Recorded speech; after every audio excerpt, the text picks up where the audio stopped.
আসন্ন সাফ চ্যাম্পিয়নশিপের প্রস্তুতিটা ভালোই হলো বাংলাদেশের মেয়েদের। মূল আসর শুরুর আগে প্রস্তুতি ম্যাচে থাইল্যান্ডের ক্লাব কাসেম বুন্ডিতের বিপক্ষে জয় পেয়েছে লাল সবুজের মেয়েরা। ব্যাংককে দর্শক শূন্য মাঠে অনুষ্ঠিত ম্যাচে থাই ক্লাবকে 2-0 গোলে হারিয়েছে ঋতুপর্ণারা।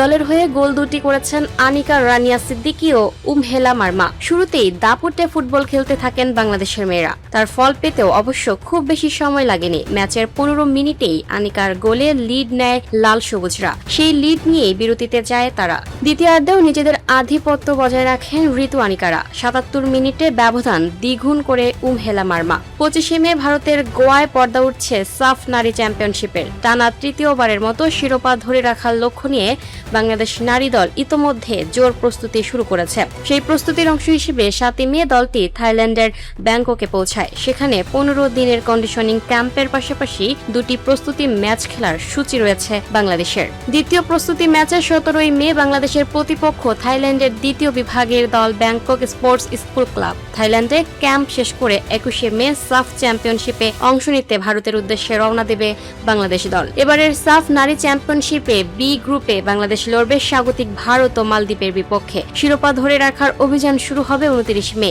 মালদ্বীপের বিরুদ্ধে ম্যাচ দিয়ে। এরপর 31 মে গ্রুপ পর্বের সবচেয়ে আলোচিত লড়াইয়ে শক্তিশালী ভারতের মুখোমুখি হবে বর্তমান champion Bangladesh. Lucky Akter, up to date news, Dhaka.